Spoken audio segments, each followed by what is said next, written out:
Hi everyone, स्वागत है आप सभी का अन्विता यूट्यूब चैनल में।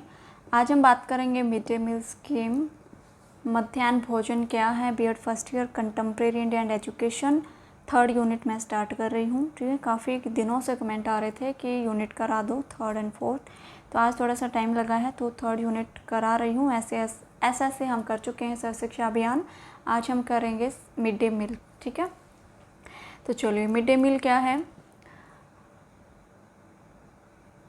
मिड डे मील का मतलब होता है कि डे के मिड में खाना प्रोवाइड कराना, किनको, बच्चों को। ये स्कीम गवर्नमेंट स्कूल्स में स्टार्ट की गई थी, एडेड स्कूल में स्टार्ट की गई थी, और जो मकताब हैं, जो मकबरे हैं, इनमें स्टार्ट की गई। तो इनका उद्देश्य क्या था, क्यों मिड डे मील स्टार्ट किया गया और मिड डे मील है क्या। तो हमें पता है कि मिड डे मील क्या है, एक दिन का खाना बच्चों को प्रोवाइड कराना, ताकि जो बच्चे स्कूल छोड़कर जा चुके हैं या फिर किसी भी रीज़न से बच्चे स्कूल में एडमिशन नहीं ले रहे हैं, उनको प्रलोभन देना और उनकी हेल्थ को इम्प्रूव करना। इसीलिए मिड डे मील जो है जो मिड डे मील है स्कीम, वो चालू की गई थी। ठीक है, ये हम देखेंगे कि कब स्टार्ट हुई थी, क्या इसका उद्देश्य था और क्या क्या इसके नियम थे, ये सब देखेंगे इस वीडियो में। तो चलिए, इस स्कीम को 15 अगस्त 1995 में स्टार्ट किया गया था। कब स्टार्ट किया गया था? 1995 में इसको स्टार्ट किया गया था। ठीक है, 1995 में। जब 1995 में इसको स्टार्ट किया गया था तो इसका नाम मिड डे मील नहीं था, NSPE इसका नाम।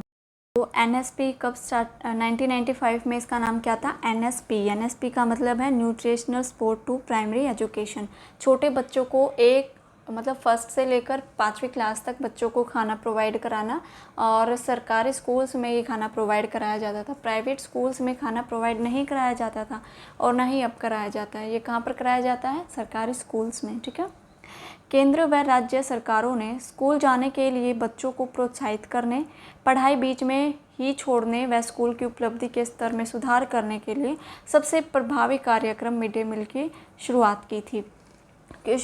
मिड डे मील की, क्योंकि जो बच्चे किसी भी रीज़न से स्कूल छोड़कर जा चुके हैं या फिर स्कूल में एडमिशन ही नहीं ले रहे हैं, पढ़ाई के लिए बच्चे स्कूल में आ ही नहीं रहे हैं, और सबसे बड़ा रीज़न कि लड़कियां स्कूल में नहीं आ रही हैं, उनके पेरेंट्स लड़कियों को स्कूल में नहीं भेज रहे हैं, तो कुछ प्रोत्साहित उनको करने के लिए या फिर उनको कुछ प्रलोभन देने के लिए मिड डे मील की शुरुआत की गई थी, ताकि बच्चों को पढ़ाई के प्रति मोटिवेट किया जा सके।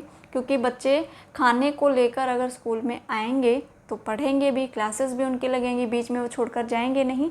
इसलिए ना तो क्लास शुरू होने से पहले खाना दिया जाता है और ना ही क्लास ख़त्म होने के बाद दिया जाता है, बीच में बच्चों को खाना प्रोवाइड कराया जाता है। ठीक है, सबसे पहले इस कार्यक्रम को 2000 से अधिक ब्लॉकों के स्कूलों में लागू किया गया था। इस स्कीम के सफल होने के बाद 2004 में पूरे देश के सरकारी स्कूलों में इसको लागू कर दिया गया था। पहले क्या था, मिड डे मील को NSP ही कहा जाता था, लेकिन 2004 में इसको चेंज किया गया और पूरे देश में इसको लागू किया गया, और उसके बाद ही इसका नाम मिड डे मील रखा गया था। ठीक है, सरकारी स्कूलों में इसको लागू कर दिया गया। भारत के लाखों बच्चों के लिए पर्याप्त पोषण का मुख्य स्रोत है। मिड डे मील मुख्य स्रोत है बच्चों को पौष्टिक आहार देने का। आरंभ में इस योजना को बच्चों को सीधे खाना नहीं दिया जाता था, बल्कि क्या दिया जाता था, अब जो पका हुआ खाना देते हैं, पहले पका हुआ खाना नहीं देते थे, उनको गेहूं दे देते थे, अनाज दे देते थे। ठीक है, कुछ राज्यों में छोड़कर सिर्फ 100 ग्राम अनाज प्रति छात्र प्रतिदिन की दर से उनको दिया जाता था। लेकिन 28 नवंबर 2001 को हाईकोर्ट ने इस महत्वपूर्ण फैसले को अपनी मंजूरी दी कि बच्चों को हम पका हुआ खाना दें।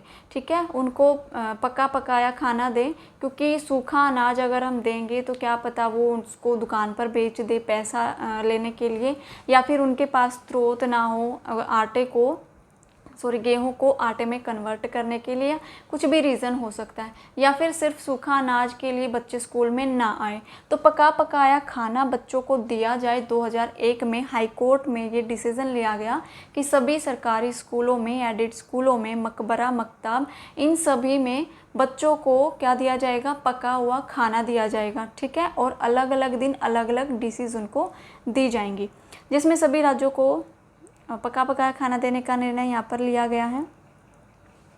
मिड डे मील सरकारी schools, aided school, special training centre, मदरसा, मकताब में खाना उपलब्ध कराया जाता है और सर्व शिक्षा अभियान के थ्रू मिड डे मील को सपोर्ट भी किया जाता है। जो सर्व शिक्षा अभियान के तहत जो स्कूल चल रहे हैं, जो स्कूलों में बच्चों की पढ़ाई हो रही है सर्व शिक्षा अभियान के तहत, उन सभी में क्या दिया जाता है, बच्चों को मिड डे मील दिया जाता है, दोपहर का खाना प्रोवाइड कराया जाता है। ठीक है, ओके, इसकी थोड़ी सी हिस्ट्री और जान लेते हैं। मिड डे मील की हिस्ट्री क्या है। 1925 में इसकी शुरुआत हुई थी। मिड डे मील उस टाइम पर भी नाम नहीं था, मिड डे मील 2004 में इसका नाम पड़ा था। तो 1925 में इसकी शुरुआत हुई थी। पहले मद्रास कॉरपोरेशन ने स्कीम को इंट्रोड्यूस किया था। उसके बाद मद्रास के बाद पादुचेरी 1930 में इसको इंट्रोड्यूस किया गया था। उसके बाद तमिलनाडु ने 1960 के दशक में इस स्कीम को इंट्रोड्यूस किया। उस टाइम पर जो चीफ मिनिस्टर थे वो थे के कामराज, और तमिलनाडु के चेन्नई में ही पहली बार इसको इंट्रोड्यूस किया गया था। उसके बाद 1982 में सीएम के तमिलनाडु में एमजी रामचंद्रन ने इस स्कीम को अपग्रेड किया था। ठीक है, पहले 1960 में आया था। ठीक है, उसके बाद 1982 में इसको अपग्रेड किया गया था। किसके द्वारा? एमजी रामचंद्रन के द्वारा। इसके बाद जो सेकंड राज्य बना था वो गुजरात बना था 1984 में। केरल में भी इसकी शुरुआत 1984 में ही की गई थी। तो ये जो मिड डे मील था, इस तरीके से ये चला आ रहा है, बच्चों को खाना प्रोवाइड कराने के लिए ये स्कीम चली आ रही है।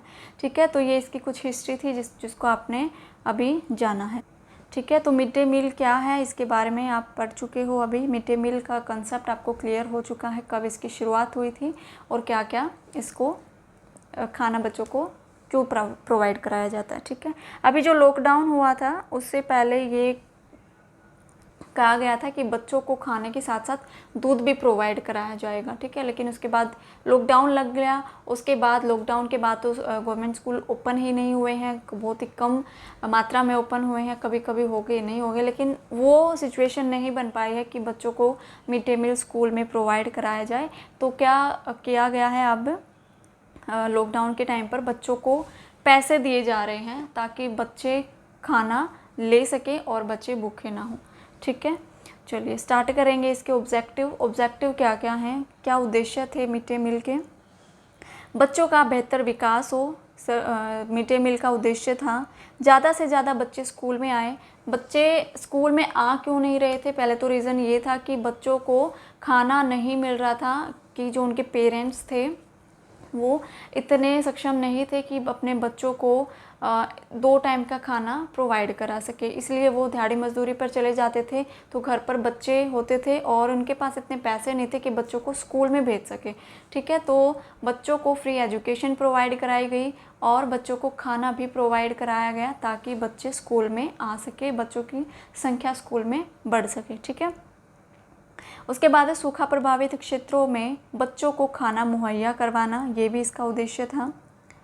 सरकारी स्थानीय निकाय और सरकारी सहायता प्राप्त स्कूल शिक्षा गारंटी योजना और सर्व शिक्षा अभियान के तहत सहायता प्राप्त मदरसों मकतबों में 1 से 8वीं तक के बच्चों के पोषण स्तर का सुधार लाना भी इनका उद्देश्य था।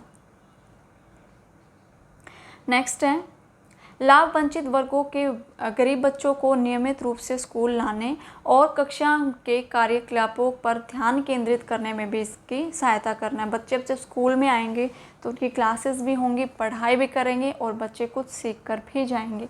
उसके बाद है विद्यालय में सभी जाति और धर्म के छात्र छात्राओं को एक स्थान पर भोजन उपलब्ध कराकर उनके मध्य सामाजिक एकता, परस्पर भाईचारे की भावना भी विकसित करनी थी। अब यहाँ पर सभी धर्मों के, सभी जातियों के, सभी कैटेगरीज़ के बच्चे स्कूल में आएंगे और मिड डे मील में सभी को एक लाइन में बिठाकर खाना परोसा जाता है, सभी को एक लाइन में बिठाकर खाना दिया जाता है। और इससे क्या होगा, बच्चों में कई आदतें क्या होंगी, पैदा होंगी, कई आदतें बच्चे सीखेंगे और जो एक खाई बन गई है अमीर गरीब की या फिर जाति की, धर्म की, वो यहाँ पर ख़त्म हो जाएगी। ठीक है, उसके बाद है बच्चों को पौष्टिक खाना प्रदान करना भी सरकार का उद्देश्य था कि बच्चों को पौष्टिक आहार दिया जाए।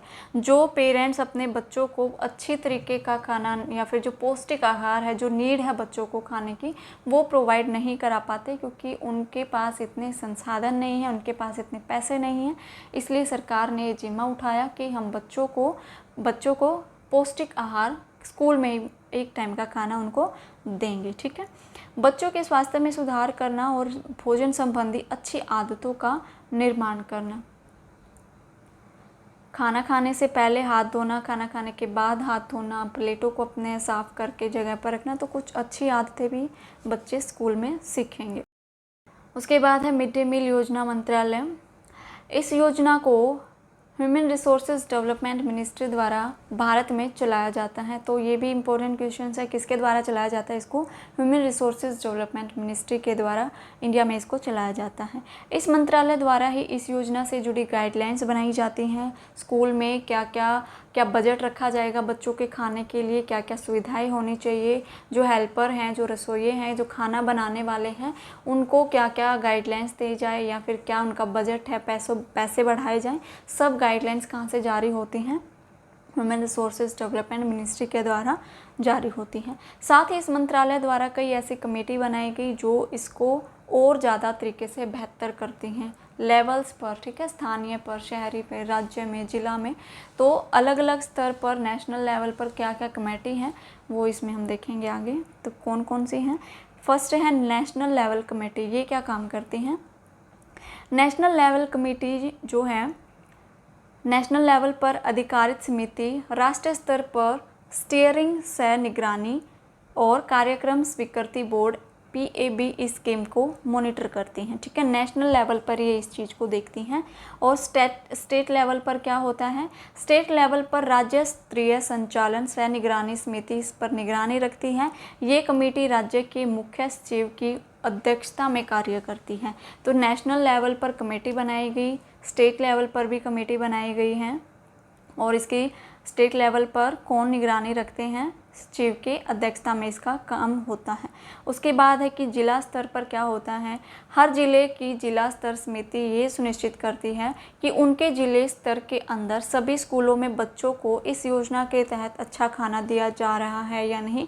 निरीक्षण किया जाता है कि सभी को अच्छा खाना मिल रहा है या नहीं, साफ़ सफाई कैसी है, बच्चों के लिए खाना किस तरीके से पकाया जाता है, क्या उनको सुविधाएं मिली हुई हैं, ये सब सारी चीज़ें देखी जाती हैं। जिला स्तर की अध्यक्ष लोकसभा के वरिष्ठ सदस्य द्वारा की जाती है। उसके बाद स्थानीय स्तर पर कौन करता है? स्थानीय स्तर पर गांव शिक्षा समिति, अभिभावक, शिक्षक संघ या फिर स्कूल प्रबंधन समिति के सदस्य और ग्राम पंचायत या फिर ग्राम सभा के लोग नियमित रूप से स्कीम को देखते हैं। गांव के लोग कैसे इसमें इन्वॉल्व हो सकते हैं? गांव में जो सरकारी स्कूल होते हैं, जो गवर्नमेंट स्कूल होते हैं, गांव के बच्चे स्कूल में जाते हैं और अपने जो पेरेंट्स होते हैं उनको अपने बच्चों की सेहत का बहुत ख्याल या फिर उनको चिंता होती है। कई बार आपने न्यूज़ में भी पढ़ा होगा ना कि खाने में कभी छिपकली आ गई, कभी मेंढक आ गया, बच्चों की हालत ख़राब हो गई।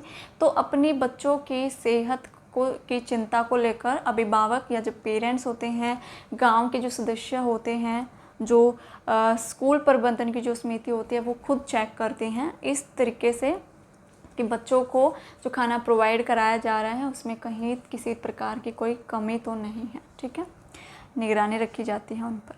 चलिए, उसके बाद है केंद्रीय सहायता संगठक। क्या क्या केंद्र से उनको सहायता मिलती है?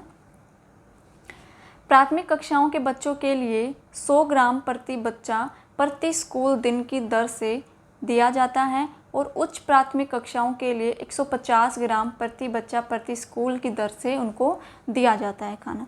उसके बाद है 5,000 रुपये प्रति स्कूल की औसत लागत के आधार पर किचन का सामान यहाँ पर प्राप्त कराया जाता है, सहायता के लिए दिया जाता है। कौन कौन से साधन हो सकते हैं उसमें? खाना पकाने का सामान हो सकता है जिस पर खाना पकाया जाता है, स्टोव हो सकता है, चूल्हा हो सकता है। उसके बाद है कि जो खाना या फिर अन्य सामान को इकट्ठा करने के लिए कंटेनर भी यहाँ पर दिया जाता है। उसके बाद है भोजन पकाने और बांटने के बर्तन भी यहाँ पर प्रोवाइड कराए जाते। खाना तो बना दिया लेकिन उसको बच्चों में वितरण कैसे किया जाए वो बर्तन भी देखने का काम करते हैं। उसके बाद हैं राज्यों या फिर संघ राज्य क्षेत्र के लिए इस योजना के प्रबंधन मूल्यांकन के लिए सहायता, खाद्यान्न परिवहन लागत, भोजन पकाने की लागत, रसोइया सह कम सहायक को मानदेय के लिए कुछ सहायता 1.8% का उपयोग भी यहाँ पर किया जाता है। जो रसोइया होते हैं उनके जो हेल्पर होते हैं उनका मानदेय भत्ता इंक्रीज़ किया गया है अभी कुछ टाइम पहले। तो ये सब कौन देखते हैं, केंद्र में देखा जाता है। उसके बाद है यहाँ पर 1 दिसंबर 2009 को जो रसोइये हैं और जो उनके हेल्पर्स हैं उनके मानदेय भत्ते को 1000 रुपये किया गया। और यहाँ पर बताया गया है कि जो 25 विद्यार्थी होंगे एक स्कूल में वहाँ पर एक रसोइया होगा और उनके साथ हेल्पर होंगे। 26 से लेकर अगर 100 विद्यार्थी हैं एक स्कूल में तो वहाँ पर 2 रसोइये होंगे और हेल्पर होंगे। और 100 विद्यार्थी अगर हैं या फिर इससे ज़्यादा हैं तो उसके हिसाब से जो रसोइया हैं और जो उनके हेल्पर्स हैं उनकी नियुक्ति की जाएगी। ठीक है, चलिए उसके बाद हम देखेंगे नियम क्या क्या हो सकते हैं इनके। फर्स्ट है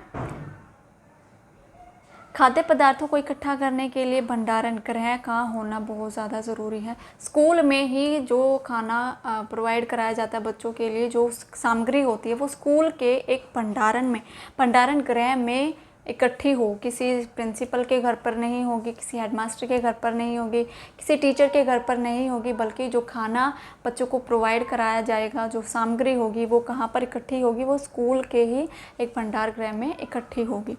उसके बाद है भोजन को शिक्षक और अभिभावकों द्वारा चखना। जब खाना तैयार हो जाता है बच्चों के लिए तो उसको या तो टीचर चखेंगे या अभिभावक उसको चेक करेंगे ताकि बच्चों के सेहत के साथ कोई खिलवाड़ ना हो सके। उसके बाद इस योजना के तहत प्रत्येक बच्चे को प्राथमिक विद्यालय में जो पढ़ता है बच्चा जो प्राथमिक विद्यालय में पढ़ता है उस पर एक दिन में 3.86 पैसे जो इसमें क्या क्या इंक्लूड होंगे, दाल, चावल, फल, मिठाई, गैस, सब कुछ मिलाकर यहाँ पर खर्च किया जाएगा। तो इतना 3 रुपये और 86 पैसे बच्चों पर खर्च किया जाएगा एक बच्चे पर। और कहाँ पर, प्राथमिक विद्यालय में। ठीक है, जो प्राथमिक स्तर पर जो बच्चे होंगे उन पर खर्च किया जाएगा एक बच्चे पर 3 रुपये 86 पैसे। और जो उच्च प्राथमिक विद्यालय है वहाँ पर बच्चों पर खर्च किया जाएगा 5 रुपये 78 पैसे। ठीक है, ये अनिवार्य है। नेक्स्ट है खाना बनाते समय डबल फोर्टिफाइड का नमक का इस्तेमाल करना चाहिए जिसमें आयोडीन और आयरन की मात्रा प्रचुर मात्रा में हो। उसके बाद है मिड डे मील के खाने से अगर किसी बच्चे की तबीयत बिगड़ती है, ख़राब हो जाती है, तो स्कूल के प्रधानाध्यापक की जिम्मेदारी बनती है कि जिला शिक्षा अधिकारी, जिला स्वास्थ्य अधिकारी या फिर जिला मजिस्ट्रेट को इसकी जानकारी दे। आपने पीछे न्यूज़ में सुना होगा ना कि बच्चों के खाने में छिपकली मिली, चूहा मिला, मेंढक मिला, बहुत सारी ऐसी विषैली पदार्थ खाकर बच्चों की तबीयत जो है ख़राब हो गई। तो अगर इस स्थिति में किसी बच्चे की जो तबीयत है वो ख़राब हो जाती है तो इन सब को एक जो प्रधानाध्यापक है, जो स्कूल के प्रिंसिपल हैं, जो हेडमास्टर हैं, उनकी जिम्मेदारी बनती है कि इनमें से किसी को भी इसकी सूचना दे कि बच्चे की तबीयत ख़राब हो गई है। ठीक है, चलिए यही थे इसके। और इसके कुछ लाभ भी हुए थे। सामाजिक समानता को प्रोत्साहन मिला था। बहुत से वर्ग के बच्चे भी यहाँ पर आपस में आए और जो खाना बनाने वाले थे, जो रसोइया थे, जो हेल्पर थे, वो भी टीचर के संपर्क में आए और जो उनके बोलचाल, जो कम्युनिकेशन है उसमें बोलचाल की जो रिलेशन है वो बढ़ा। और क्या हुआ था कि जो बच्ची हैं, जो गर्ल्स हैं, उनको स्कूल में नहीं भेजा जाता था, लेकिन जब से मिड डे मील स्टार्ट हुआ और बच्चों की जो संख्या है, लड़कियों की और लड़कों की संख्या में बढ़ोतरी देखने को मिली थी। ठीक है, और समान लिंगानुपात को प्रोत्साहन मिला था इसमें। और बच्चों में सकारात्मक आदतों का भी प्रचलन बढ़ा था, क्योंकि बहुत सारी आदतें ऐसी हैं जो बच्चों में होनी चाहिए। ठीक है, खाना खाने से पहले हाथ धोना, खाना खाने के बाद हाथ धोना, प्लेटों को अपने स्थान से दूसरे स्थान पर रखना, धोकर उनको बैठने की स्थिति कैसी होनी चाहिए। ओके तो आज के लिए था बस इतना ही। मिड डे मील हम कर चुके हैं। नेक्स्ट हम करेंगे next topic contemporary Indian education का। तो आपके किसी भी टॉपिक, ये जो टॉपिक है किसी भी सब्जेक्ट में हो सकता है, तो आप यहाँ से हेल्प ले सकते हो। PDF फाइल आपको डिस्क्रिप्शन में मिल जाएगी कुछ टाइम के बाद, वहाँ से आप इसको हेल्प ले सकते हो। ठीक है, तो चलिए फिर मिलते हैं फिर नेक्स्ट वीडियो में। आज के लिए तो बस इतना ही। अपनी सेहत का ख्याल रखें और खाना टाइम पर खाएं और अपने एग्ज़ाम्स की तैयारी अच्छी तरीके से करें। ठीक है, थैंक यू।